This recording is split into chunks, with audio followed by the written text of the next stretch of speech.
पार्वती जी ने महादेव की ओर देखा और इशारे में बात की। इशारे में, आप तो सब भोगी हैं, सब जानते ही हैं कि इशारे में बात कब करनी चाहिए। लड़की वाले दरवाजे पर आकर बैठे हों, चाय बिस्कुट खा रहे हों, उस समय लड़के वालों को इशारे में बात करनी चाहिए, मुंह फाड़ के बात नहीं करनी चाहिए। किवाड़ की बगल में खड़ी होकर के घर की मैडम को इशारा करना चाहिए, अपने हस्बैंड को। अब इशारा करके भी बताऊं क्या? इशारे से बुलाना चाहिए, तनक गुड्डू के पप्पा अंदर आओ, मुझे कुछ कहना है।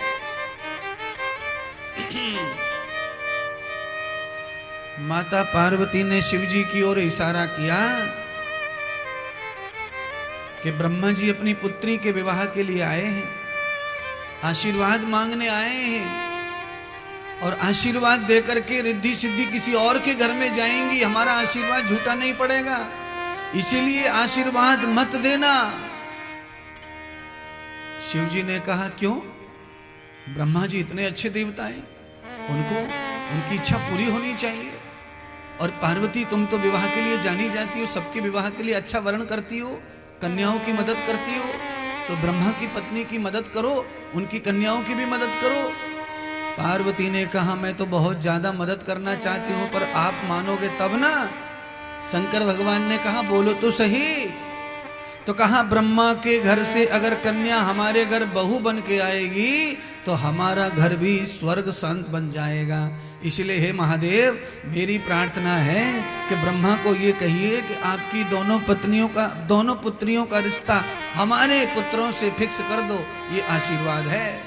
तो महादेव ने ब्रह्मा जी को कहा देव, दोनों पुत्रियों का विवाह रिश्ता आप हमारे दोनों पुत्रों से फिक्स कर दीजिए, आज ही आपके पुत्रों का विवाह मान लिया।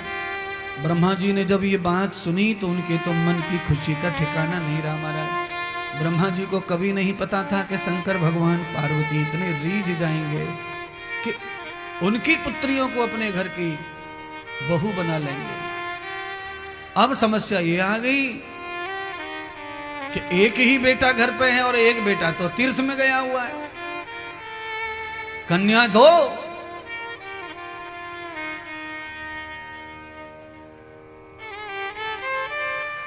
पहले एक ही पुरुष को एक साथ में एक ही पिता की कई कन्याओं का कन्यादान हो जाया करता था। पार्वती और गणेश दोनों कमरे में गए, घुसर फुसर करके बाहर आ गए। पार्वती ने कहा लाला, कार्तिकेय तो तीर्थ करने चला गया, भरोसा कुछ नहीं है वो शादी करेगा कि नहीं करेगा, पर ब्रह्मा की दो कन्याएं आई हैं, मेरी इच्छा तो यह है कि वो मेरी बहू बने दोनों।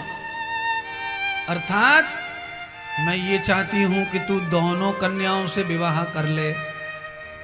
गणेश भगवान ने माता की आज्ञा मानकर दोनों कन्याओं से विवाह करने का निश्चय कर लिया। शंकर भगवान ने ब्रह्मा जी को कह दिया जाइए और आप विवाह का पुण्य तैयार करें। बृहस्पति देवताओं को बुलाकर शुभ मुहूर्त निकलवाया और रिद्धि सिद्धि और आदि गणेश भगवान के विवाह का संस्कार संपन्न करवाने की तिथि आ गई। बृहस्पति ब्राह्मण के माध्यम से मंत्र उच्चारण के विवाह पर्ण पंच यज्ञ पूर्ण करते हुए रिद्धि सिद्धि का विवाह भगवान श्री गणेश के साथ संपन्न करा दिया गया। और दोनों रिद्धि सिद्धि कैलाश में गणेश जी के साथ में गृहस्थ प्रवेश हो गई।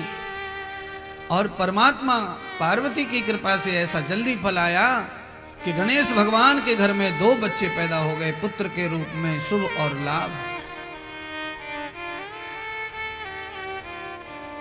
दोनों बच्चे धीरे धीरे बड़े हो रहे हैं। गणेश रिद्धि सिद्धि के साथ अपने पवित्र गृहस्थ का पालन कर रहे हैं।